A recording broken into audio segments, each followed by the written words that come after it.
Well, good evening, good morning, good afternoon, wherever you are in the world watching this, either synchronously or asynchronously. I'm Jennifer Klein, and I'm here representing What School Could Be this evening for a really important conversation with students. As always, really thrilled to bring more student voice into our community and to get to hear the kinds of extraordinary things that young people are coming up with in their schools.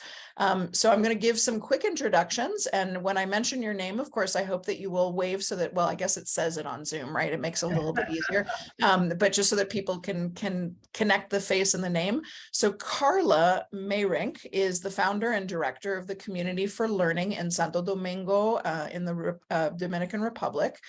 She's passionate about student-led learning and transforming education to meet the needs of students in a rapidly changing world.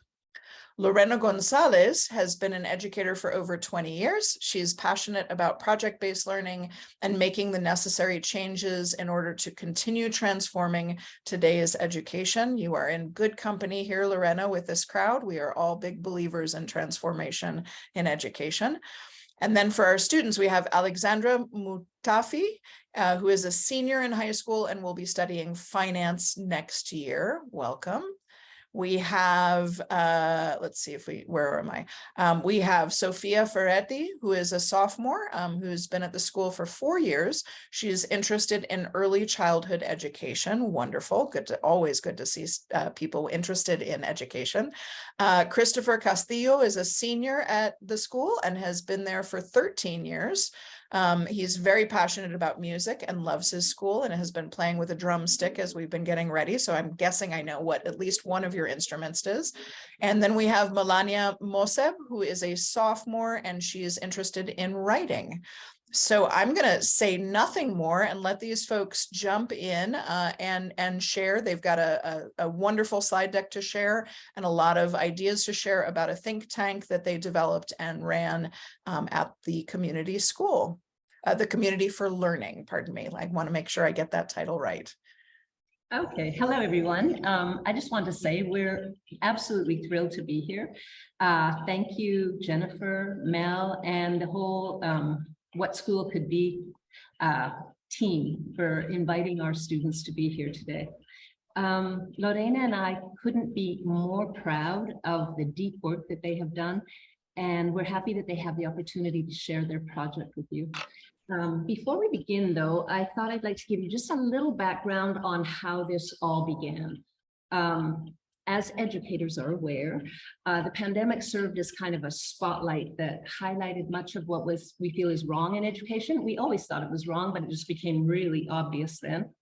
And when we came back to school after almost 1.5 years in remote learning, we felt it was time to make some deep changes. However, as most teachers know, the teachers were tired and overwhelmed. And making change takes energy. So we knew that if we asked our teachers to, let's go and make a lot of changes now, they would probably all quit.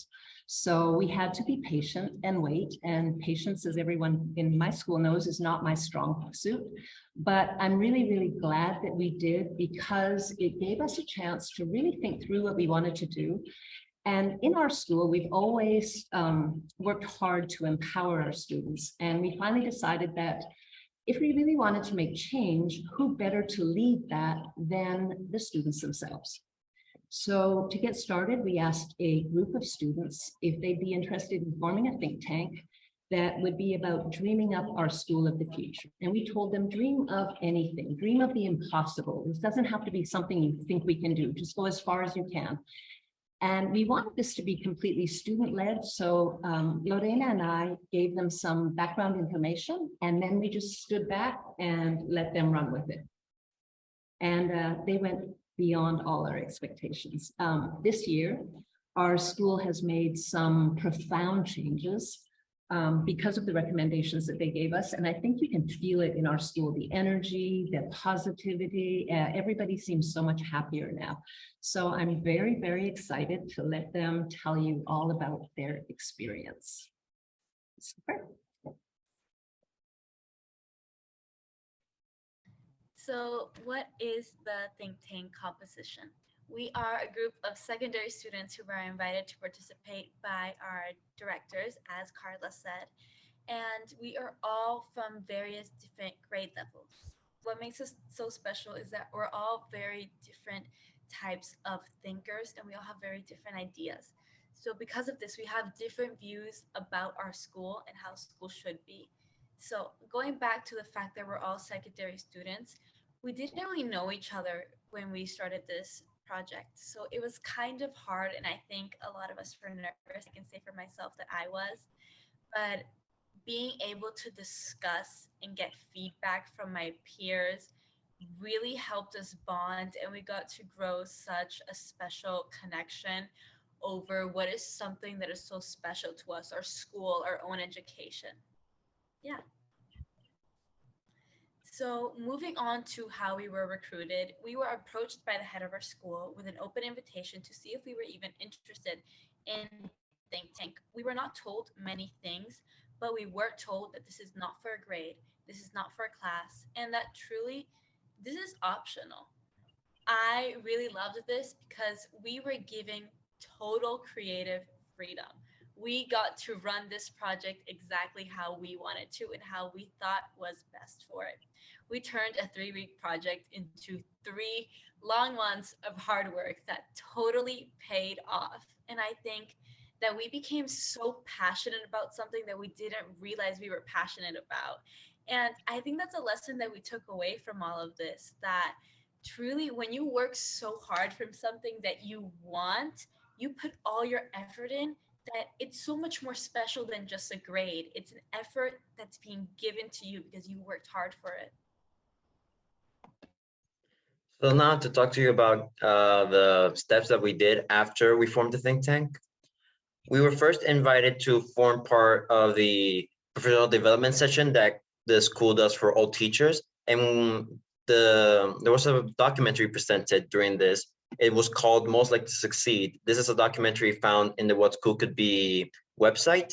And the main takeaway from this whole video that's an hour long is that the current school system is very old, to say the least. It's a very old 180-year-old system. It's mainly called the factory model of education. This is where students are sat in rows. They're told to raise their hands when they want to speak and when they want to go to the bathroom. They have a complete schedule.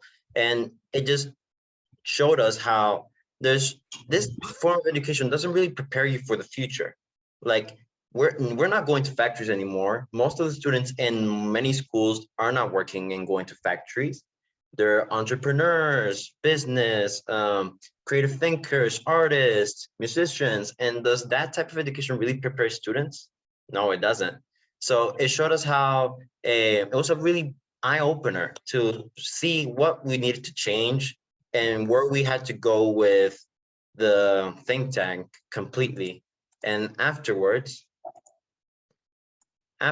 we had our first session, our first meeting as a think tank, and we just exchanged ideas and we're talking with each other and just talking about our reactions and our point of views that we got from the video. And this is where we completely owned the project. I remember Carla saying how she was completely in shock of how we just took over the entire project. They didn't want to intervene in the meeting. We just talked about our ideas and just literally just took over this think tank, and we made it our own project and our own vision. After this first session, we were also told to watch this other video that can also be found in the What School Could Be website. It's a shorter video. It's a 1-minute video. It's called The Future of Work. The main takeaway of this video is that most regular jobs like delivery, driving, construction, all of these jobs are now being managed by machines. Wow. So what can school do now? If school is meant to prepare you for the future, but the future are not machines that are taking over of most basic jobs, how can we be prepared for such a future? And these are the questions that we asked ourselves in our second meeting. Excuse me. These are the questions that we asked ourselves in our second meeting, and we just brainstormed on, and we focused on 2 questions. what makes us special as human beings and different than machines, and how can we prepare ourselves for a successful future? And we found that we were creative thinkers, critical thinkers. We were very opinionated, and we had the ability to adapt to different situations, which are things that machines can't do. So we knew how special we were and how we can prepare ourselves for a future in the world that's constantly evolving. So at this point in the project, we had already discussed between ourselves what we thought were the general changes that the education system must undergo. And we came to a point where we began asking ourselves, okay, what's next? We have all these ideas between ourselves. What are we going to do with them? As was previously mentioned, this was first intended to be a small project where we maybe talk to a couple of students, a couple of parents, things like that. But our goal was to receive a very broad range of ideas about how to modify the school system to prepare students for an ever-changing future. And the possibilities that such a project has led us to want to talk to a much wider audience, which consisted of our whole high school student body, every single student, different parents from the school, school staff, and also international educators. We did this because we wanted to receive different perspectives and endless possibilities about what changes we can implement in the current education system to help it prepare students for what the future will look like when they graduate. This also connected to the fact that this project was meant to give students voice and give them a right to choose how they will be prepared and how they will be prepared to succeed. And we wanted to show the students that this is not our project, us seven. This is a whole school project, and it's going to affect all of us. So we want to hear all your voices.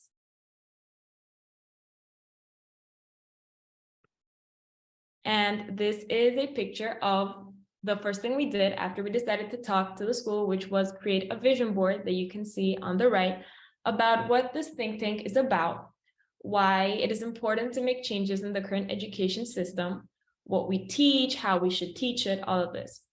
When scheduling the meeting to create this vision board, we faced one of the greater challenges during the whole project, which is scheduling.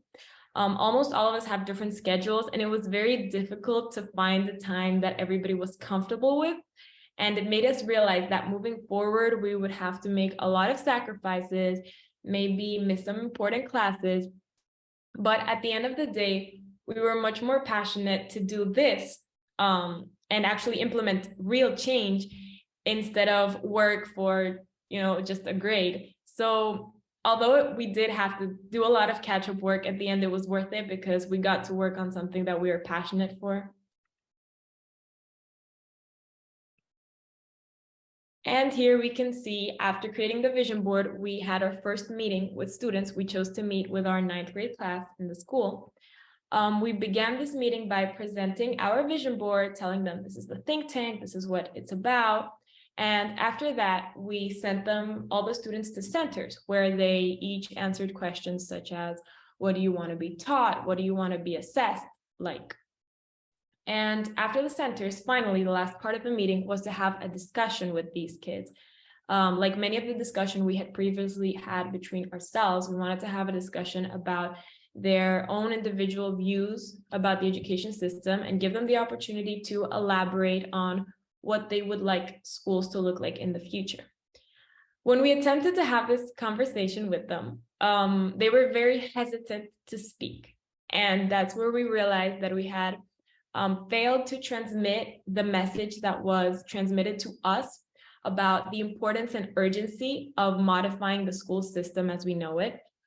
And after the meeting, you can see in the bottom right, we immediately came together to debrief and talk about what happened in the meeting, why these students weren't nearly as inspired as we were. And we came up with the conclusion that we limited them too much with the vision board in the beginning. We told them, this is what we want you to tell us, this is what we want to change. Instead of presenting the vision board in the beginning, we said, let's show them the future of work video. It's a very concise, captivating video about what the future is going to look like and why now we need very different skills to compete with what we're about to face. And this video ended up being much more effective to students because they realized, wow, this is really happening. This is what I'm facing, and I need to make some changes. And if everybody would please help me, I would like to kind of create a small simulation of what one of our centers is like in our meetings. I'm going to ask a question. I would please like everybody to answer it in the chat, but do not send your answers in. Just write your answers in the chat. Do not send them in yet. The question is, in what ways or through what mediums should students be taught? I just sent it through the chat. In what ways or through what mediums should students be taught? Write your answers, but do not send them yet. And give me a thumbs up when you're done. So everybody, please type in your answers.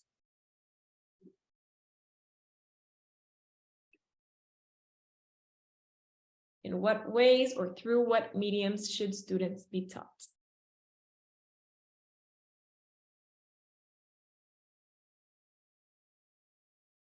Okay, so if everybody's finished, you can go ahead and send your answers in the chat.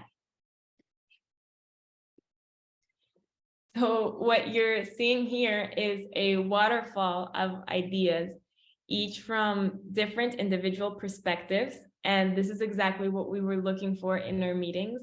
We wanted to hear everybody's separate view on the education system and what they believe is the right way to move forward.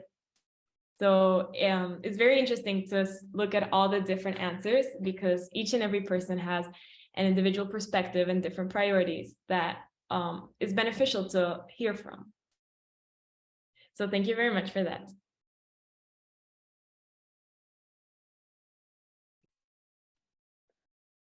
So on this day, Carla and Lorena, our supervisors on the think tank, asked some TCFL parents to join us, and we gave them a similar presentation to what we gave their children. We told them about what we had done and its importance, as well as ways that they could help us. There was centers around the room, like how there were with our original presentations, and they gave us a lot of input and ideas, and some of them you can see implemented today. And it was very helpful because a lot of the parents that joined us do work in business and in like the real world. So they were really interested and wanted to give us a lot of information. Overall, this meeting was really smooth. And yeah, in the photos, we can see our final discussion in the end after the centers and some of the notes that we took back from the discussion. Okay, so in the teacher meeting, it was very different from the original meeting with the parents. Some of our members were missing because it was originally 7 of us and only 2 were present. So it was really difficult and overwhelming for the group because it was harder to control the atmosphere, but it was very informative because it gave us a lot of insight on how the staff felt, along with what they wanted and how we could work together to achieve all of our goals. And in the photos, we can see our presentation to the teachers as well as our tech malfunctions and the teachers in their centers.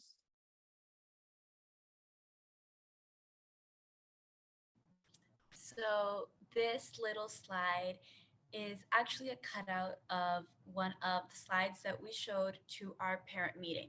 So after we had the teacher meeting and a separate mini parent meeting, we did an all of the teachers in the school meeting and any parent that wanted to join through Zoom meeting. And I personally feel as if this was absolutely our best meeting. And I have to say that because we had a lot of practice, but also because the parents were just so supportive of us and of our ideas.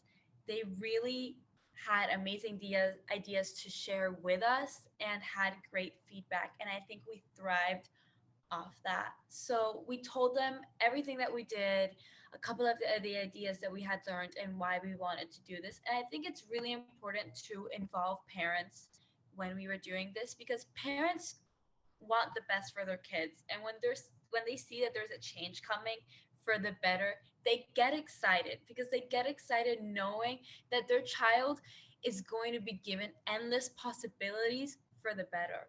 And I think this really just initiated this fire in us. It was like, we're doing something right. Like, people want to hear us, and we're doing it well.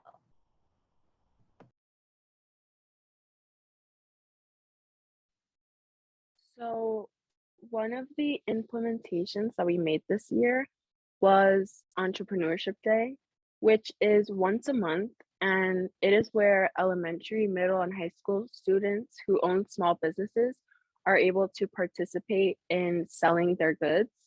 This is during recess, and a lot of the students that participate sell baked goods like brownies or cookies, or even accessories like bracelets, necklaces, and art. Some of the buyers are students, faculty, and also parents are able to join in. This is really important for students because they're able to interact with their personal interests in school, as well as working on their leadership skills. And in the photos, we can see some of the little ones selling their arts and crafts and these, I think it is, and some art and brownies.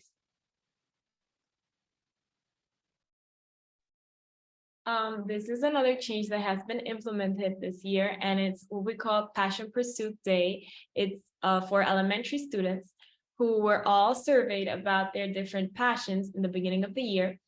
And according to the results, one extra class called Passion Pursuit has been integrated into school time, where they have the opportunity once a week to take a class about that isn't regularly in a school curriculum, either art, chess, animal care, cooking, martial arts, sports, and more. And elementary students really do show a lot of excitement about these classes. They love being given the opportunity to learn about something that interests them and something that schools don't usually offer.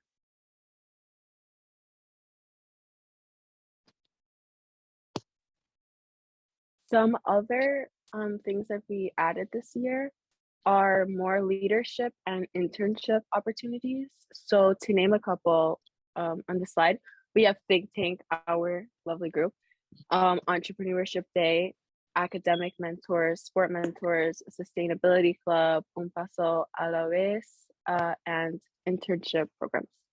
So to go more in depth about the programs that we started, mentorship program is high school students that are able to mentor elementary school students.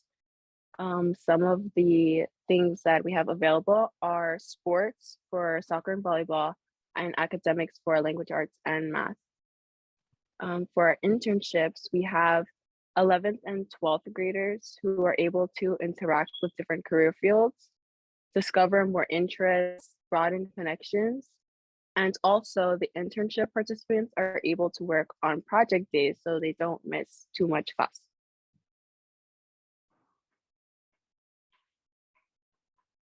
So with project day, we have a recurring project day once every other week.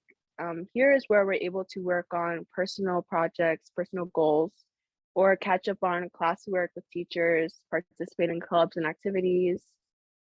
Project day is basically a schedule which a student can plan their entire day, where they must manage their time and get their work done on their own schedule.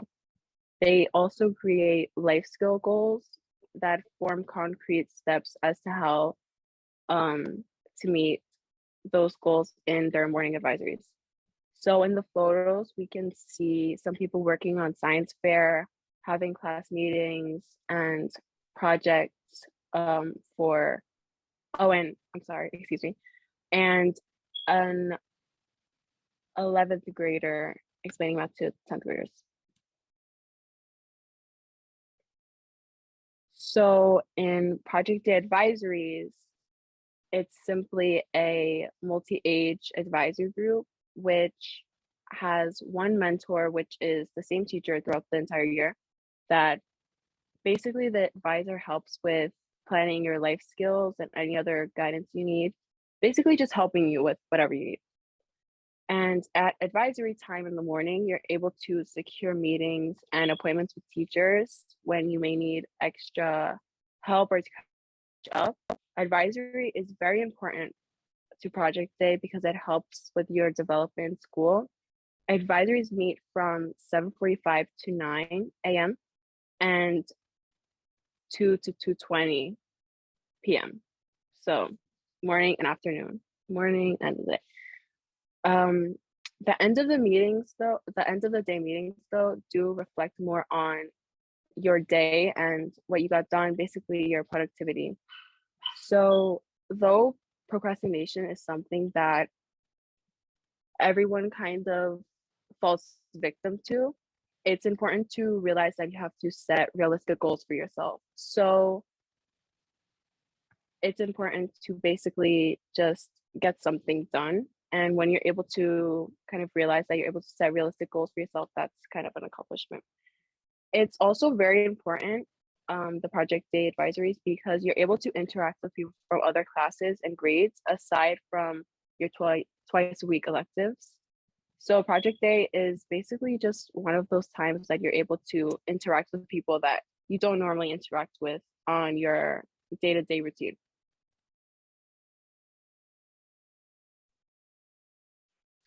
Now, on the continuation of the think tank, after we did all these changes, we sat on Carla's office and we had a small meeting with ourselves, and we thought, okay, we did all these changes.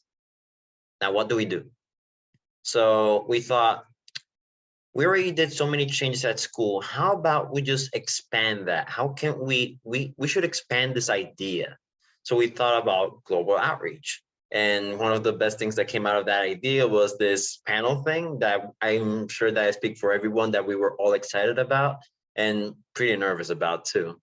And we also met with California students in California who have formed something similar to our think tank and asked for our advice because they saw how effective our think tank was, and they wanted to know what were our steps and what should they do to improve it and expand on it. We're also working on a podcast that we named the Community Way, which is going to talk about the different changes, specifically deep down, in depth, how we did this entire process, all the changes that we did, and the future changes that are meant to come throughout the year and other years. We also are focusing on the continuation of the think tank itself, because some of us are leaving next year, like Alexandra and I, since we're both seniors, we're leaving the school next year, we're graduating. So we have to start a recruitment process, and we recruited one student who couldn't be here sadly, but I think that her essence is with us and she participated in this whole thing of the presentation. So I think we're on way of recruitment process, and yeah.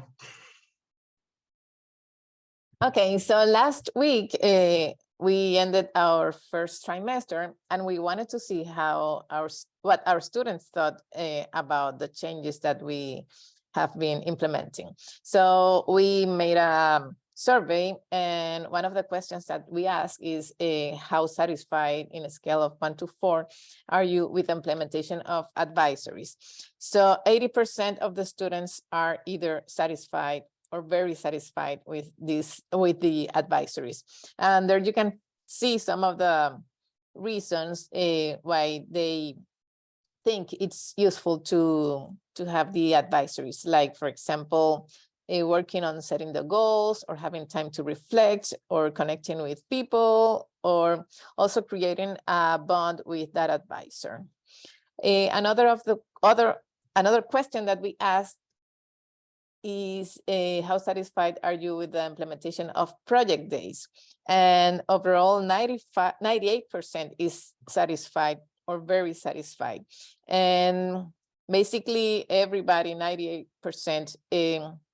say they use it either to catch up or work on pending assignments or projects, but also A big majority, 70%, use project days to work or collaborate in projects. 51% say project days have lowered their stress levels, and 34% even use project days to work on personal projects. Like, for instance, a group recently started a dog shelter project, or they have all kind of possibilities.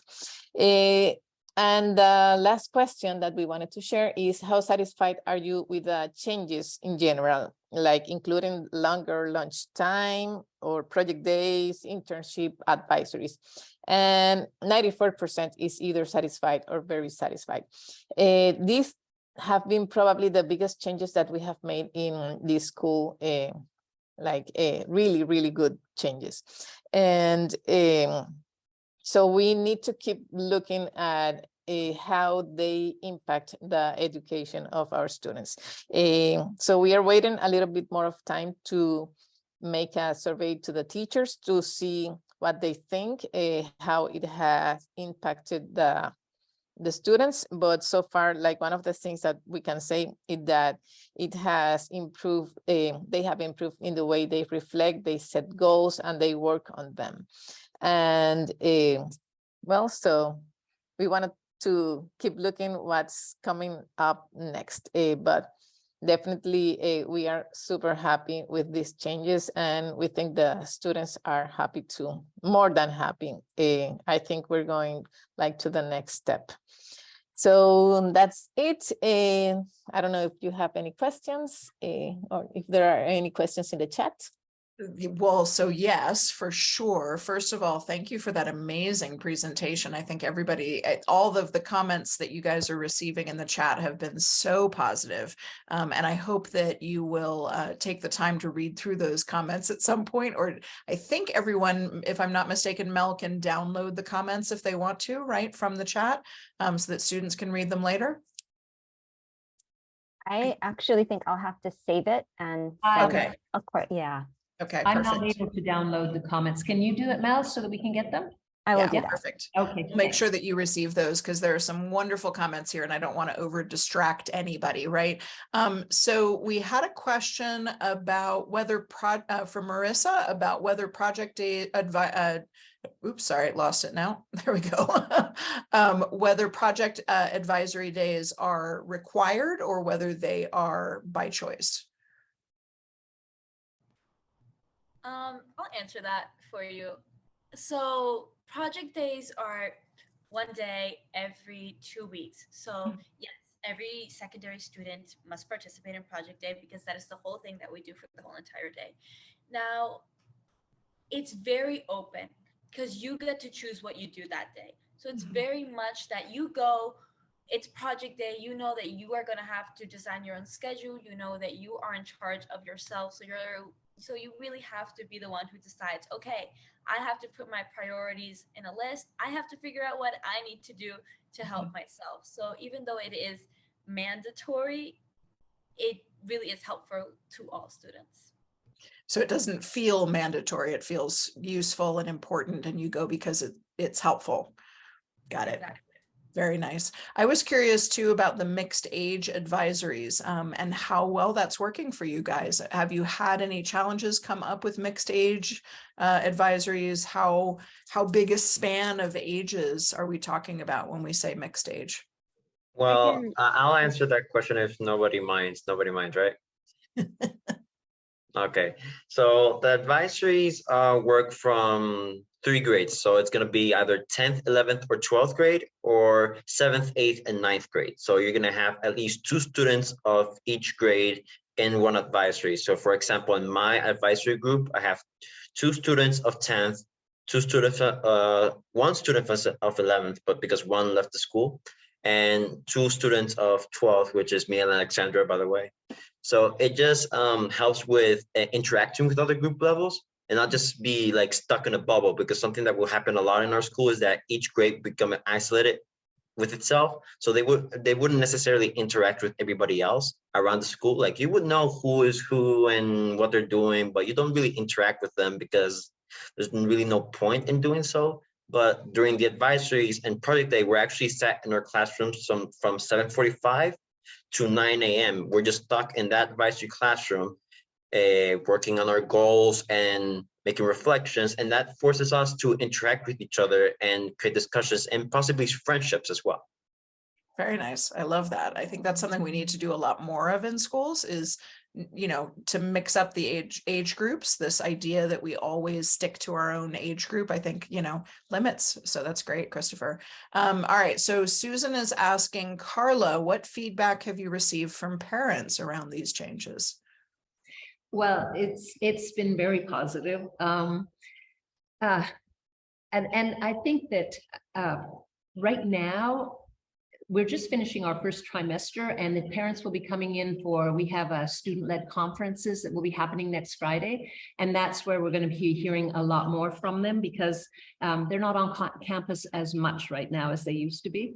But yeah, they seem very, very happy with it. They say that their kids are coming home so excited. One of the things that we were worried about was that half of our kids just wouldn't show up for project days. Oh, it's a day off, you know? And that was a real concern for us. But it turned out that they don't miss project days. They all come to project days. So that shows. And parents are saying that it has lowered their students' stress a great deal, because those that need to catch up or need extra help from teachers can get it. So it's been very positive. That's wonderful. That's great to hear, Carla. Josh, you want to jump in with a question? Yes, thank you. Wow, this has been amazing.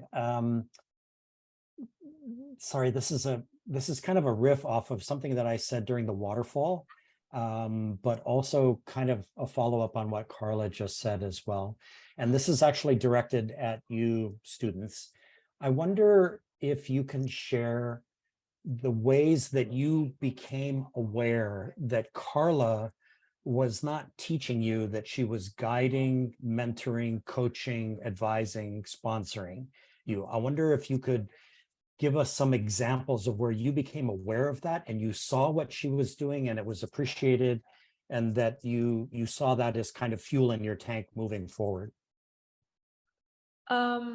Well, I think that during the whole process, Carla was very present, and Lorena, when they were introducing the project to us. They're like, guys, think of the impossible, whatever. After the first meeting, they were merely in the background, jotting down notes of everything that we said, giving us sources, but almost not at all even guiding us. They let us take it where we wanted to. Like, they were there as support, to record everything we said so that we wouldn't forget it, to help us schedule meetings, more of just a helping hand. But they never told us they didn't even tell us what they wanted us to discuss about. It was 100% up to us. They were there to make sure that we had time to meet. Everything that we said, we remembered. Like, they jotted it down, they took pictures, documented, and to give us opportunities to talk to different classes, different teachers, but never to tell us what to do. Alexandra, did you begin to see that there were differences between coaching and guiding and mentoring and advising, that these are nuances that are important? I'm sorry, can you repeat the question? I didn't hear. Just wondering if you were noticing the differences between coaching and guiding and advising and mentoring, right? That there are some very subtle differences between these things. Yes, I think that they were more of kind of guiding us and helping us do everything that we wanted to do, but they didn't advise us as to what we should do. They left it up to us. They were just there to tell us, okay, you want to do this? I'll talk to the teacher and I'll help you guys do that.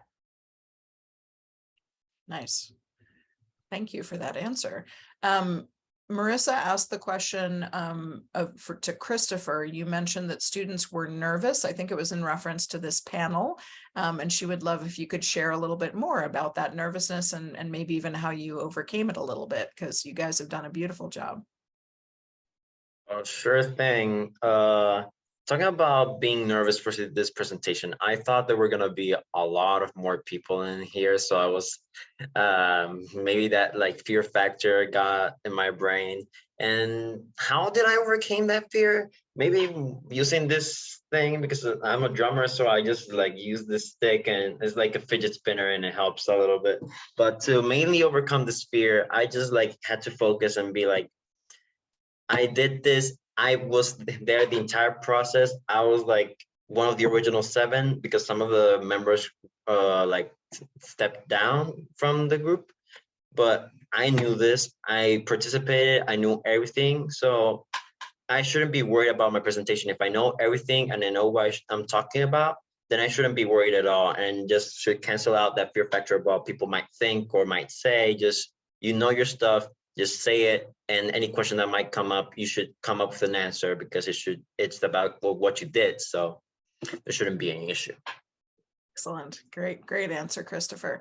Marissa, I see you have your hand up. I do. I'm sorry. I'm a big fan of everything that's happening. And I know Carla and I have spoken about this for some time. So thank you all so much for everything that you've done and for taking the time to be able to explain this process and the success that you've been having.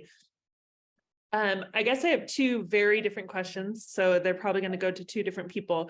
One of my questions is, was it, I don't want to say difficult. Did it take some convincing to get the team on board? Was there concern of that this wouldn't be rigorous enough? There's always that word, right?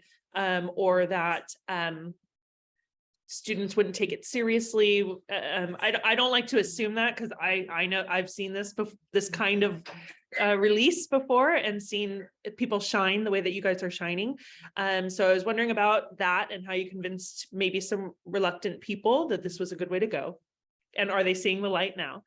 And then my other question is for the students, when you're comparing your experience and what you've learned now to the way maybe school could have been or would have been, how are you feeling? Like, what skills have you yourself really seen increase or blossom and maybe feel more prepared? Like, what is it specifically that that changed for you? Does that make sense? Did I say that right? Yeah, I'm totally blown away made sense. what the Yeah. problem is.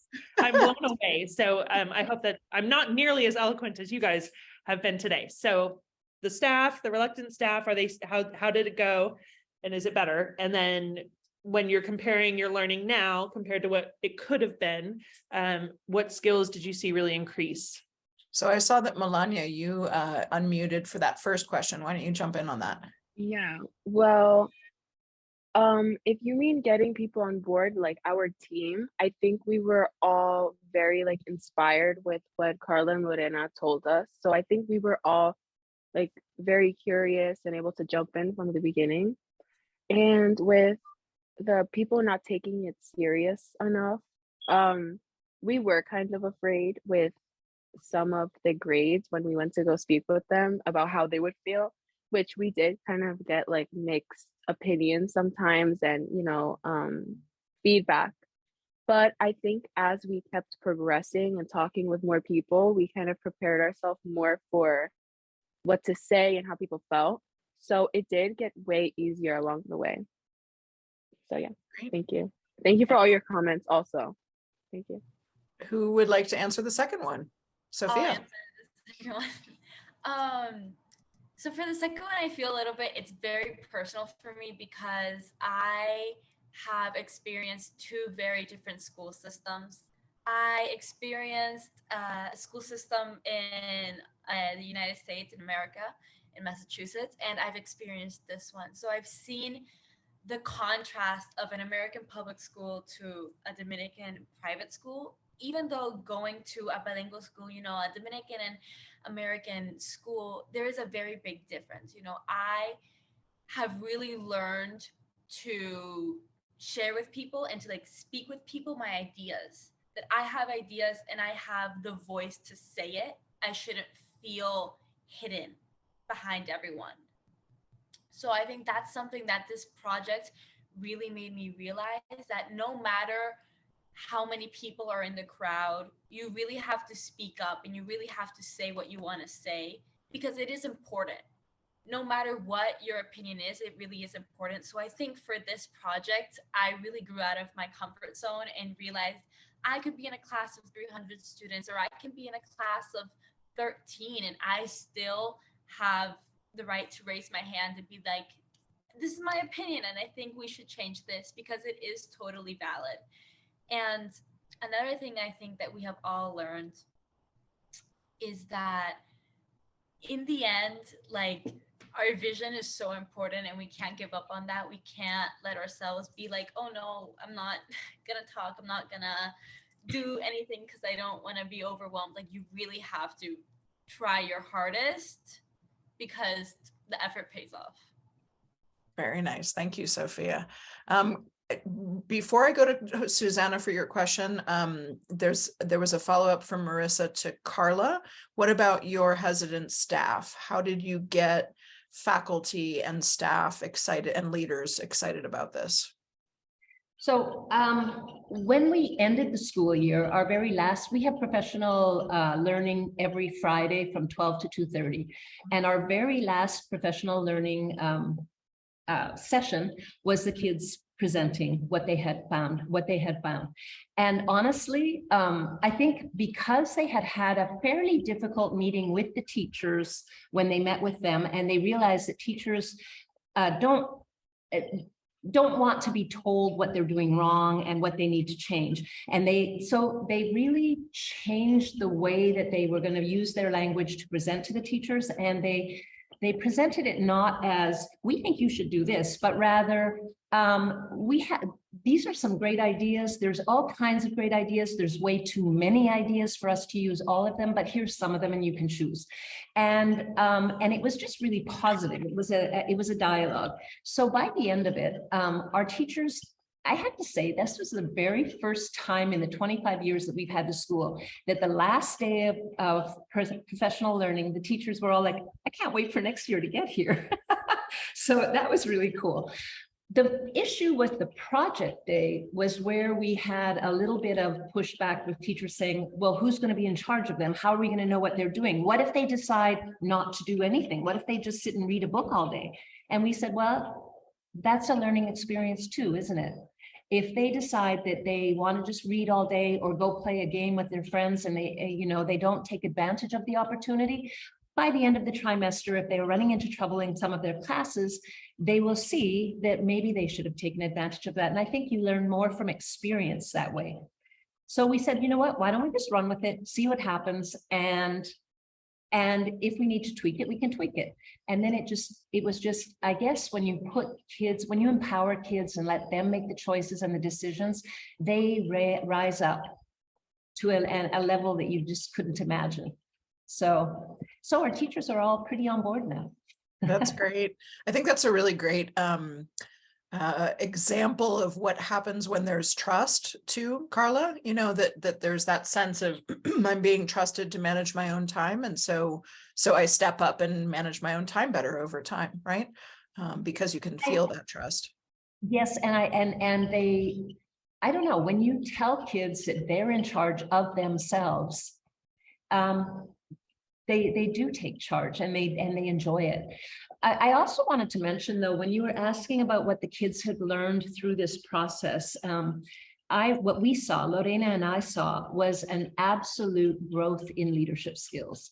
Some of them were a little bit shy when they started out, and they just became so empowered through their voice. And their parents would come to us and say, some of the parents came and said, I don't know what you've done with blank, but such a different child now. And they were seeing it at home as well. So it really, going through this process and being in charge of everything themselves, I saw some very, very strong changes in the students themselves. That's great. Thank you for that comment, Carla. All right, Susanna, sorry for making you wait. Oh, no, I appreciate waiting because I was interested in all of those questions and answers too. So thank you, and brilliant questions, Marissa. Thank you for helping us expand on it from that teacher perspective.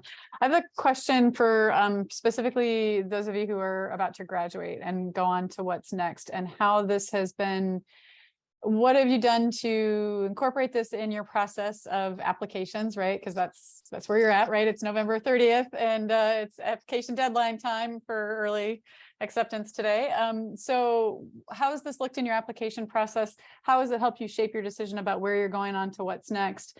And I mean, I know for sure the leadership, the confidence, the empowerment, the fact that you have had an opportunity to explore your passions and know yourselves, reflect, incorporate all of these great practices is valuable. And I can see it from your conversation and what you're sharing, which was brilliant. But how is this looking for your transition process? And before you answer too, I'll connect that to a question that Susan had asked in the chat, which has to do with your future plans as well. So Alexander, you want to answer that first, or should I answer first? Okay. So how does this look in my application process? To be honest, when I was doing my application process, I really wanted to implement this whole thing in my college essay.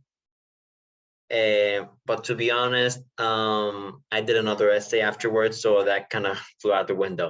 But when it came to me looking for colleges and schools, I really focused on schools that weren't really that traditional. I did not want to go to school where I would be in this like factory model of learning, where I would be in a classroom filled with like over 100 students and not really having the chance to be very opinionated and asking questions.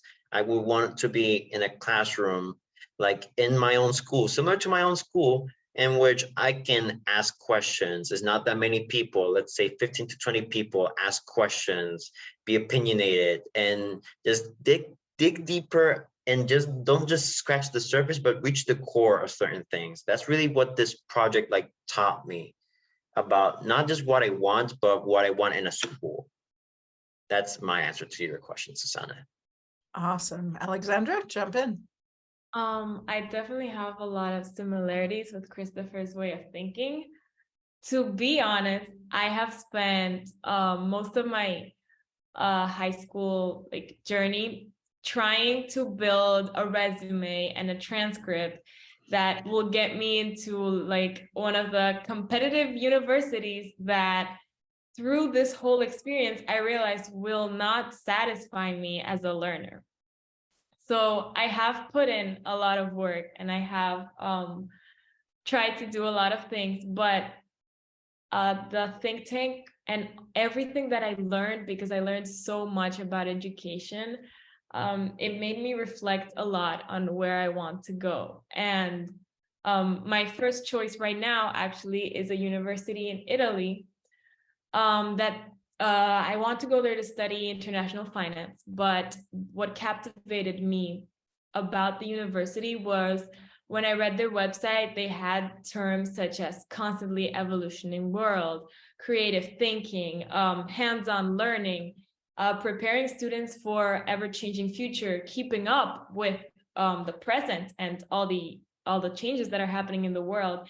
And, finding a university that values all this and learning about how important these things are, I immediately clicked and I, tossed out the window everything I thought about universities that will look impressive on my resume.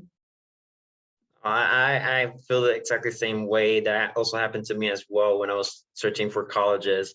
I found this one college in Poughkeepsie, New York, and it's so similar to our school in the way that it's meant to have great interactions with teachers and students. You're able to ask questions, you're able to dig deeper into things. And not just that, but it also touched to one aspect about myself that I also learned through this whole think tank, which is my passion to help others. And as a matter of fact, I usually don't talk about this, but I actually have a part-time job, and I work in a sports club institution thing where we teach kids sports, and I teach a kid who's in the autistic spectrum. And in this school, it's called Marist College.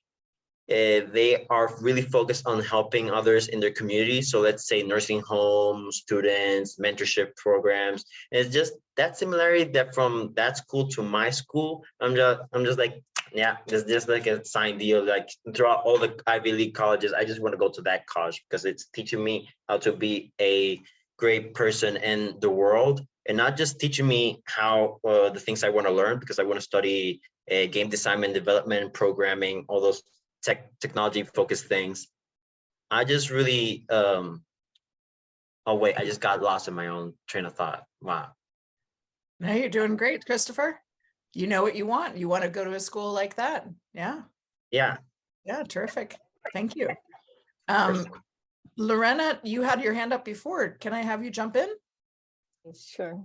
Yes, I just wanted to add a little bit to what Carla was saying about the process with the staff. Like one thing I wanted to mention is that the Most Likely to Succeed video was really inspiring, not only to the students in the think tank, but also to the for the teachers. When we watched that movie, they were really like impressed, especially because we do work a lot with PBL, and it kind of opened their eyes with the possibilities of things that we could do.